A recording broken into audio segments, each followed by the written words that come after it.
Merry Christmas in July as I'm recording this. It's literally July 19th. But hey, Christmas in July. And by the way, we have that here on the channel, Christmas in July. Check out those videos. I'll leave the playlist link down below so you can check that out. But I have the hat on because today on Time About the Movies, we are taking a look at Christmas weekend 2010. It's the weekend, of course, of Christmas, and all through the movie industry, creatures were stirring. Some real bad stinkers too, including the big new release of the holiday season, the third installment in the Meet the Parents series, Little Fockers, which that's going to be a trip to talk about. But we do have some good stuff too. Aside from the lump of coal, of course, we have the Coen brothers with their remake of True Grit with Jeff Bridges, Matt Damon, Josh Brolin, and a young little star named Haley Steinfeld, who was pretty good in the movie, but I don't think she's really gone on to do anything of significance. What the hell was that wink? But I'm already wasting your time on this intro. We have Jack Black in the big screen comedy adaptation of Gulliver's Travels. We have Sofia Coppola's latest film, Somewhere, and we have Gwyneth Paltrow starring in Country Strong. It's Christmas weekend 2010. It's Time About the Movies. I'm already wasting a lot of your time. Let's just get to the show.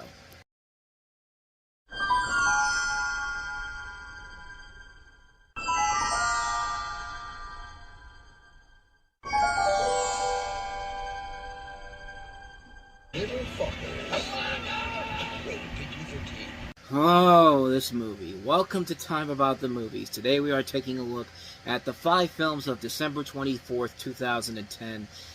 Christmas weekend, of course, and the biggest new release of them all is Little Fockers, the third installment of the Meet the Parents series, which the decade started off with Meet the Parents back in 2000, and it was a massive hit. Meet the Fockers ended up being a bigger hit 4 years after that, and we had to wait only 6 years between those movies to eventually get to this film, not made by the same people who made the last 2 movies, except John Hamburg, the writer of those 2 movies, back for this one. But other than that, though, it's mostly new people, except for the cast, of course. Main players are back in town here, and a couple new additions here, and some people who weren't planning to be in this movie, but they pushed them back in anyway. This is one of those movies that had one of those bizarre production histories behind it, and yeah, it's definitely one we're talking about. It has taken 10 years, 2 little Fockers and his wife Pam, and countless hurdles for Greg to finally get in with his tightly wound father-in-law Jack. After the cash-strapped dad takes a job moonlighting for a drug company, however, Jack's suspicions about his favorite male nurse come roaring back. While Greg and Pam's entire clan, including Pam's lovelorn ex Kevin, played by Owen Wilson, descend for the twins' birthday party, Greg must prove to the skeptical Jack that he's fully capable as the man of the house. But with all the misunderstandings, spying, and covert missions, will Greg pass Jack's final test and become the family's next patriarch, or will the circle of trust be broken for good?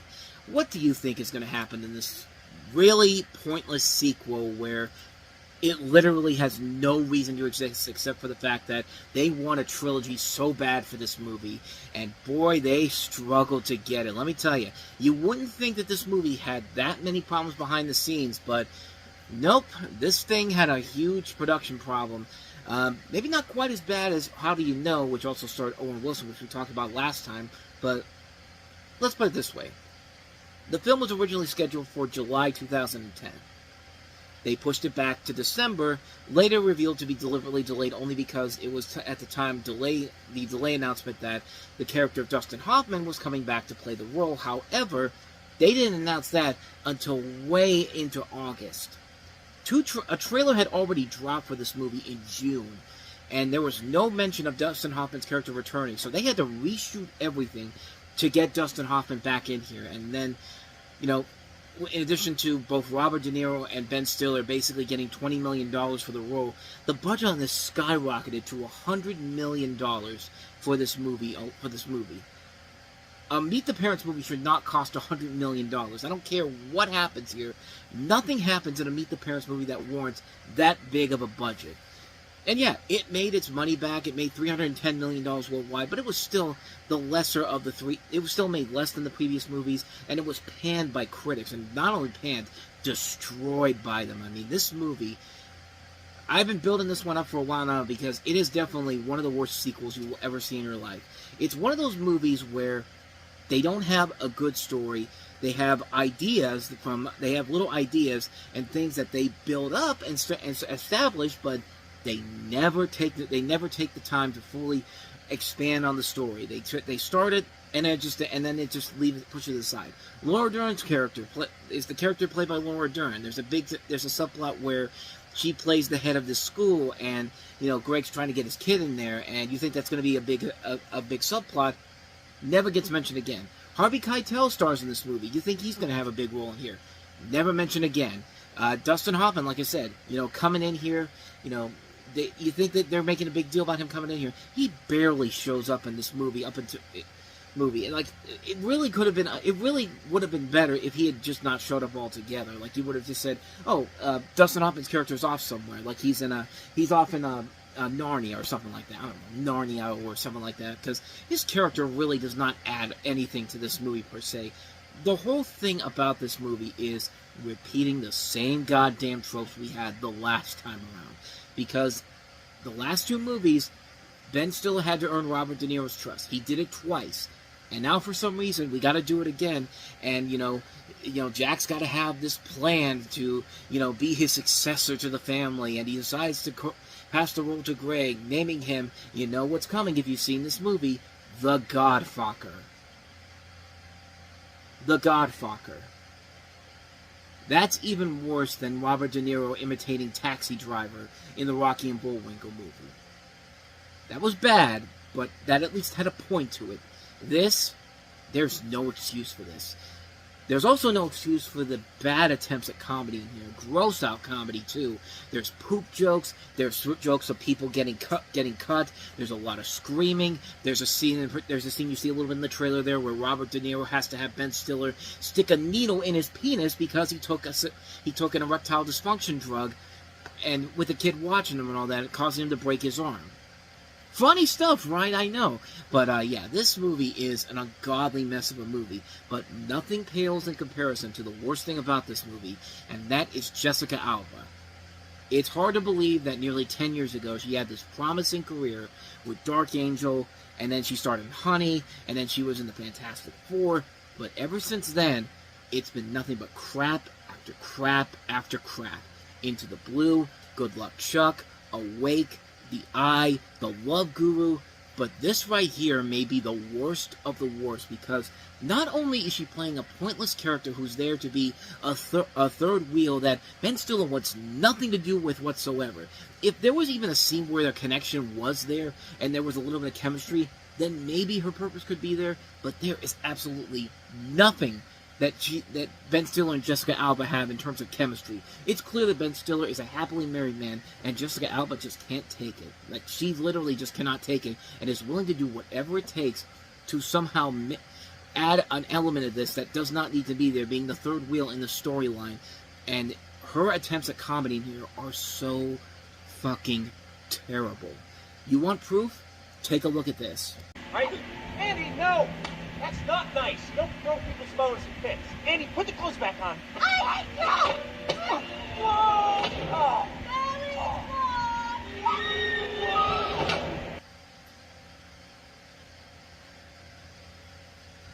It's bad enough if I have to praise her and Good Luck Chuck and The Love Guru for at least trying to be funny, trying to be screwballish. That's how you know this movie is fucked up big time. Her character is only there so Jack can have this big misunderstanding where he thinks that Greg is cheating on his daughter, and there was not one point in this movie where that is even the slightest possibility. But no, we got to have it in there so we can have this incredibly pointless scene where Ben Stiller and Robert De Niro beat the crap out of each other at the kid's birthday party. That's all. That's the only reason we have this in this movie. This is a pathetic attempt to try to create a trilogy that was never intended to be a trilogy whatsoever. I've always had this thing with comedy sequels. The best time to do a comedy sequel is 2 to 4 years. 5 years, maybe. Anything after that, you might as well just abandon all hope, ye who enter here. Because we have seen time and time again what happens when comedy sequels take way too long after the last movie to get made. We've had some real bad movies. We've had some really terrible stinkers. And this right here is definitely high up there with some of the worst comedy sequels ever made. And the shocker of all shock is that we thought we were done with this series after this film, but nope. Universal has already scheduled a fourth movie coming out next November. And hey, we've got Ariana Grande in it too, and we might as well make another movie before Robert De Niro, Blythe Danner, hell, Dustin Hoffman and Barbra Streisand don't have much time left on this earth. Let's make another one. Why? Because Meet the Parents is money, baby. Even though this movie was completely trounced by everybody and nobody remembers this movie whatsoever. I don't get it, man. I don't get it with these movies. With this film in particular, I don't get. The other two I can understand, but this is the worst of the worst. And the fact that somebody at Universal has the nerve and the audacity to say, we need to make more of this. It's like Garfield. Whoever that is, I feel like Garfield. Whoever made that decision should be drugged down to the street and shot. Plain and simple. But I seriously don't do that. This is a joke, folks. These are the jokes. But this movie sucks. This is a terrible way to start the holiday season for, honestly, a pretty lackluster holiday movie season when you really look back on it. I mean, the best movies we saw were the Oscar contenders this year. I mean, we had Black Swan. We have another one coming up in just a little bit here. 127 Hours. What was another one we talked about? Not Winter's Bone, because we did that in the summer. But we've seen all these other... The Fighter was another one. We've seen all these Oscar contenders. Those are the ones that usually aren't the stronger movies of the holiday season in terms of main releases, but this year in particular, it's been kind of a dull stretch. I mean, Harry Potter and the Deathly Hallows was good. Tangled was really good. We had Tron Legacy. We did have some good mainstream stuff here and there, but in terms of... But this right here is just a prime example of what happens when studios are so desperate for a quick buck. They say, make a sequel, fuck a script, we'll let the film work itself out, and it just doesn't work. So, yeah, I think you get the hint here. A hard skip on Little Fockers. So, speaking of the big Oscar contenders, here's another one that easily should have won the Oscar over The King's Speech for Best Picture. The Coen Brothers remake of True Grit.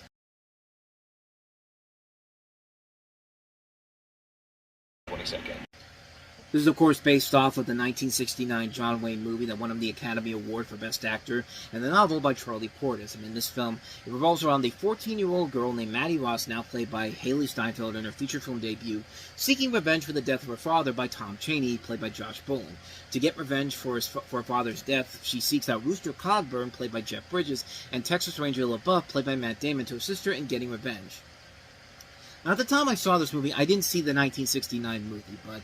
I mean, you know who John Wayne is. I mean, my grandmother loved John Wayne so much. She had pictures in her house for the longest time, and when she eventually passed away, she still had those pictures, and we were able to bring them into our home too.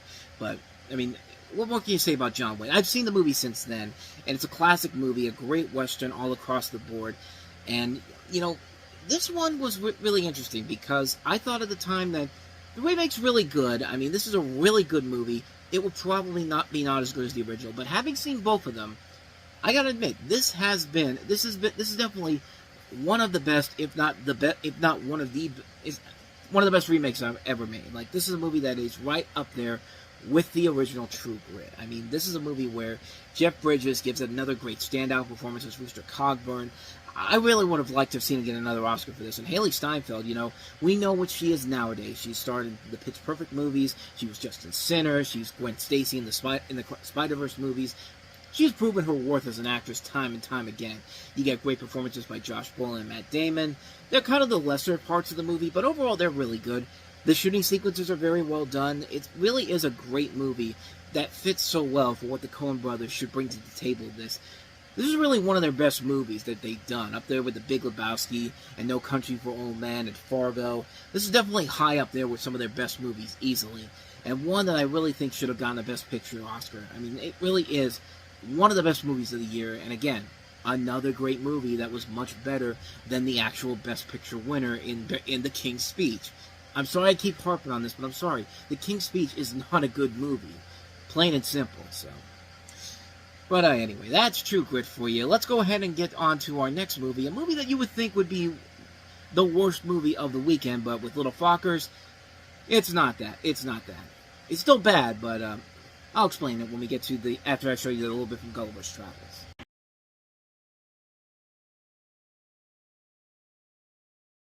See, when you watch that trailer, you get the brief flashes of promise with this movie. Like that scene at the end with the foosball table was really funny. There's a lot of good moments in here where they actually do have some good elements of comedy. This is co-written by Nicholas Stoller and written by Joe Stillman. Joe Stillman, of course, wrote for King of the Hill. But then again, he also wrote for Planet 51, and we all know how bad that was. But Nicholas Stoller, of course, did Forgetting Sarah Marshall, which coincidentally features Jason Segel in here, and would later feature Emily Blunt, who would star in Stoller's The 5-Year Engagement, which came out a couple years later. This is, of course, based off of the classic story of Gulliver's Travels, where you have... It's a modern-day setting with modern-day pop culture references, because, of course, we gotta have that. And Jack Black plays this New York City mailroom guy who is fired from his job, but he decides to become a writer and basically write a fake article about his travels. And Amanda Peet is this woman he falls in love with, and she decides to send him to the Bermuda Triangle to write an article about the legend of ships disappearing there. He arrives there and finds out that he's actually fallen into this waterspout that takes him to the shore of Lilliput, and that's beginning the story of where, you know, Gulliver is the big guy in town, and everybody is small. You got all these characters played by Billy Connolly, Chris O'Dowd, Catherine Tate, Jason Segel, Emily Blunt. This is directed by Rob Letterman. Rob Letterman had done Monsters vs. Aliens the year prior to this. He was mostly known for his animated work, mostly with Shark Tale a couple years prior to this. But, you know, this was his turn to more live-action stuff because he would later go on and do Goosebumps, and then he did Detective Pikachu. But, yeah, this is not a great movie, but to its credit, it's not a bad movie. Again, there are times where it is a film that does feature a lot of intriguing ideas and a lot of intriguing visuals, some funny ideas, and some ideas that sound like they are part of the typical kid movie storylines here. Like, there's a part in the movie where Jack Black has to set a fire on, and he pees, and you think that, oh, they just added it in there. But no, it turns out that's actually in the books, the original books from the 1700s. And, yeah, I was really shocked by that. I couldn't believe that was actually in there.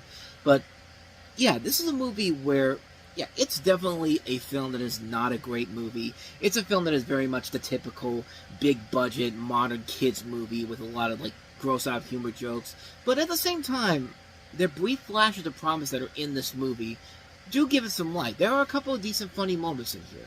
There are times when the visuals look pretty good. I mean, there definitely is effort being put into this film. Not enough to make me say it's a film you might want to check out, but it's definitely not as bad as it could have been, especially considering what came out this weekend with Little Fockers. I think that one is a much bigger disaster in general. This one was at least trying to do something unique and different with it.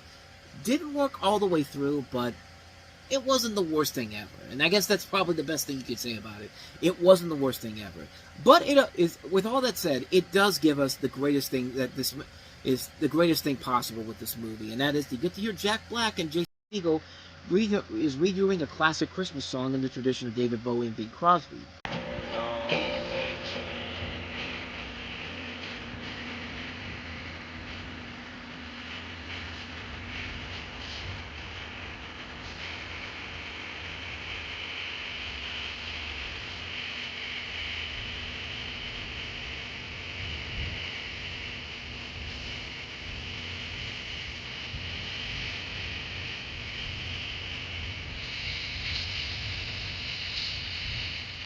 That was, of course, the Little Drummer Boy. They were doing the riff on David Bowie and Bing Crosby singing the song back in the 70s, and that was for College Humor.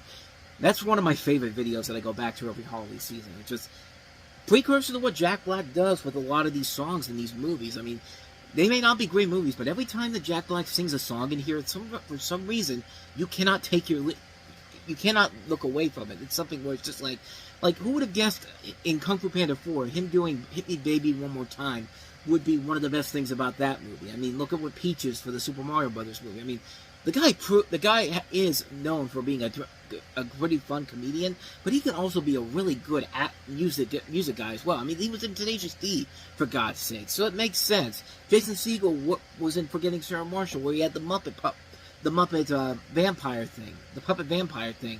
Like, the pieces are definitely there. That's probably the best thing from this movie, but other than that, everything else is not bad, but certainly could have been a whole lot worse. Mostly a mixed opinion, but more leaning towards a slight negative on it. Like I said, it's not a bad movie, but it isn't a great film either, and it certainly could have been a whole lot worse, especially with 20th Century Fox behind it, so I guess we should be grateful for that. So those are the big blockbusters of the holiday season. Now let's get to some of the more independent releases that we're hoping for Oscar contention. Sofia Coppola with her latest film, Somewhere, with Ellie Fanning and Stephen Dorff in a rare leading role late in his career where it actually plays it off pretty well.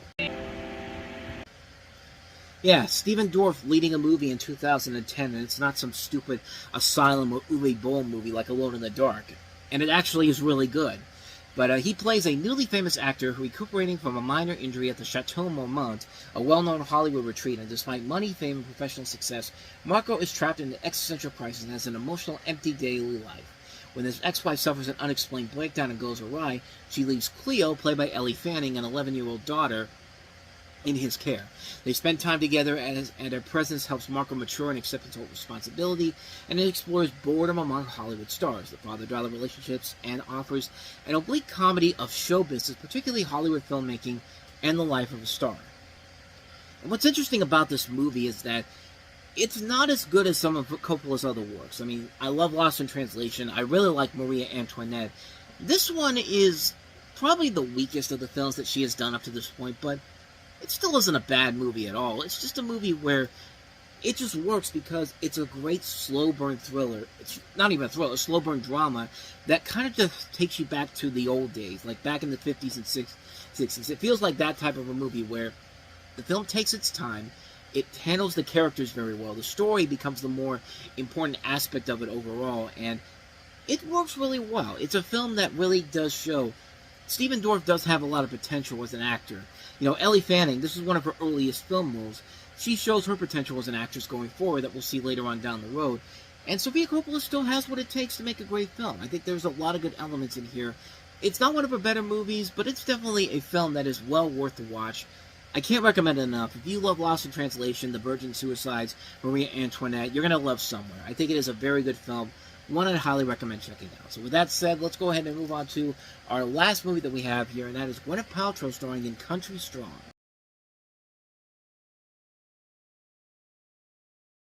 Rated PG-13. Gwyneth Paltrow saw Jeff Bridges get his Oscar last year for Crazy Heart, and she was just like, I need to get my Oscar too, so here's my Crazy Heart right here. And people, I think, were smart enough to kind of stay away from this one. Gwyneth Paltrow plays an emotionally unstable country music star who attempts to revive her faltering career, while you also have this other subplot involving this other rising country music star, played by Leighton Meester from Gossip Girl. It has a good cast overall in here. Gwyneth Paltrow, Tim McGraw, Garrett Hedlund, and Meester. Leighton Meester, somebody I've really loved every time I've seen her. Like, so the first time I ever saw her was in Entourage, when she played not Vinny Chase's girlfriend. Who was she on Entourage? Was she Vinny Chase's girlfriend? Now I'm curious. Justine Chapin. Yeah, she was. Like, she, an on and off again girlfriend. Not really officially a girlfriend, but somebody that she hung around with Vincent Chase's character. And ever since then, I was really invested by her. I never watched Gossip Girl, but the girl not only is a good actor, but she can sing her ass off. I mean, if you ever hear the song Good Girls Go Bad, I mean, that's a great song in general. And her songs in here are good. She's the one person I think comes out of this relatively unscathed as the real highlight of the movie, to show that, hey, this isn't just an actress that you see on Gossip Girl. This is somebody who can really be a really good actress all across the board here. But unfortunately, the biggest problem with this movie is that it's another Crazy Heart. It's another Coal Miner's Daughter. It's another Tender Mercies. It's a movie that's begging for an Oscar for its leading star, and it's just not there. People, I think, were not stupid enough to go ahead and buy into this one, despite having the people they have in here. And I think they were smart enough to stay away from this one. And this is directed by somebody who's not a really good director, Shauna Festi, whose next movie she makes is even worse than this, the remake of Endless Love, which somehow makes the terrible 1980s Endless Love look like a masterpiece by comparison. That's how bad this director is. So yeah, this is a film that has good intentions, but just a terrible script, a generic script overall. The actors are trying their best to save it, and it's just not there. The only person, like I said, comes out relatively unscathed is Leighton Meester. I think she's actually really good at the movie. She's the real heart of the film. She's the one person who carries this film all the way through, but unfortunately, the rest of the film is just kind of complete garbage, so yeah. Yeah, I don't think I need to tell you, you can avoid Country Strong like the plague, and yeah. Yeah, pay no attention to the fact that it was nominated for Best Original Song. You're not winning an Oscar in that year when you're up against a song from Toy Story 3. Get the hell out of here with that. And thus, with all that said, we wrap up another episode of Time About the Movies. We wrap up 2010, the first year of the decade of the 2010s, with our annual Leftovers show. And as you can see here, if the fan will still hold still, not that many. I was actually kind of surprised when I put this list together, but of the 7 films we have here, we have Bitch Slap, which is supposed to be another like grindhouse type of movie that went straight to DVD. We have the one new release that comes out this weekend, Ryan Gosling and Michelle Williams in Blue Valentine. We have some DC animated movies, Justice League Crisis on Two Earths, Batman Under the Red Hood, and Superman Batman Apocalypse. And we have a couple of Universal direct-to-DVD titles, Smoking Aces 2, Assassin's Ball, and Death Race 2. And then we have Barry Levinson directing Al Pacino as Jack Kevorkian in the HBO original movie, You Don't Know Jack. So we will take a look at those 7 movies, I believe. 1, 2, 3, 4... 8 movies, coming up on the next episode as we wrap 2010 up for good. So with that said, thank you so much for watching this. I hope you enjoyed it. If you did, hit that like button, hit that subscribe button, hit that notification button, and also don't forget to hit our playlist, and don't forget to check out the last episode we did. And with all that said, whether it's in the past, the present, or the future, I will see you at the movies. Take care.